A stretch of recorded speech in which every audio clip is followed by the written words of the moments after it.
Televisa presenta. Hola, buenas tardes compañeros y maestra, mi nombre es Francisco Javier García Barahona y hoy les voy a hablar un poco sobre el esquema de la interpretación de la realidad de Kelsen. En este video vamos a explicar uno de los aportes más importantes de la teoría jurídica moderna, el esquema de interpretación de la realidad propuesto por Hans Kelsen. Kelsen, uno de los juristas más influyentes del siglo XX, buscó entender cómo funciona el derecho no desde valores morales o políticos, sino desde su estructura más pura. Para eso creó un modelo que permite interpretar la realidad social a través de normas jurídicas. Hoy veremos qué significa este esquema, cómo funciona y qué implicaciones tiene para el análisis del derecho. Como primer punto les hablaré un poco sobre qué es el esquema de interpretación de la realidad. Kelsen parte de una idea fundamental, lo que llamamos realidad social. No tiene un significado jurídico por sí mismo. Las acciones humanas, obedecer un semáforo, firmar un contrato o cometer un delito, se vuelven hechos jurídicos únicamente cuando una norma les asigna un sentido específico. A esto, Kelsen lo llama el esquema de imputación, es decir, un sistema que imputa o vincula una consecuencia jurídica o una conducta. No describe lo que ocurre, interpreta lo que ocurre a través de normas. Un ejemplo sería que físicamente matar es causar la muerte de alguien, pero jurídicamente es un delito solo porque una norma lo define así. Sin la norma, el hecho carece de significado jurídico. Por eso, para Kelsen, el derecho no describe la realidad, la construye jurídicamente. Como segundo punto, les hablaré un poco sobre cómo funciona este esquema. Para entenderlo más, podemos imaginar tres pasos. Paso número 1.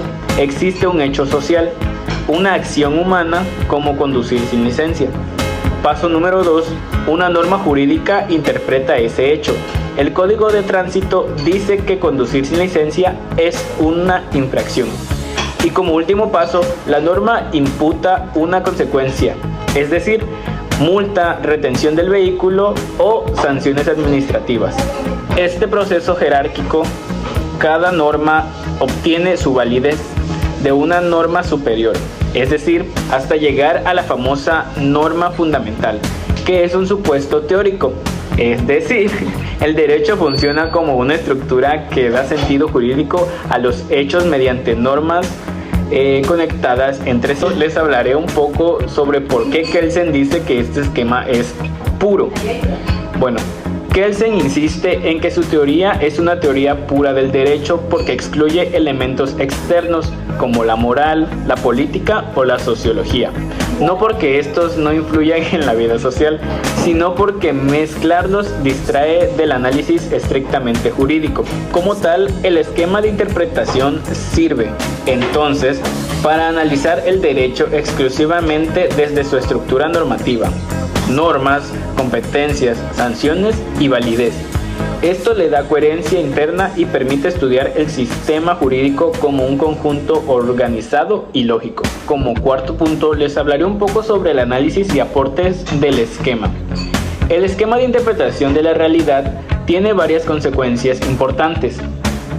La primera consecuencia permite separar el ser del deber ser. La realidad es lo que ocurre, el derecho es lo que debe ocurrir según las normas. Como segunda consecuencia, muestra que el derecho es un sistema y no una colección aislada de reglas. También, como tercera consecuencia, deja claro que el significado jurídico de un hecho depende completamente de la norma. Nada es delito, contrato o autoridad por naturaleza. Lo es porque el sistema jurídico reconoce como tal. Finalmente, este esquema muestra por qué el derecho puede estudiarse científicamente. ¿Por qué? Porque se basa en estructuras lógicas que pueden analizar su objetividad.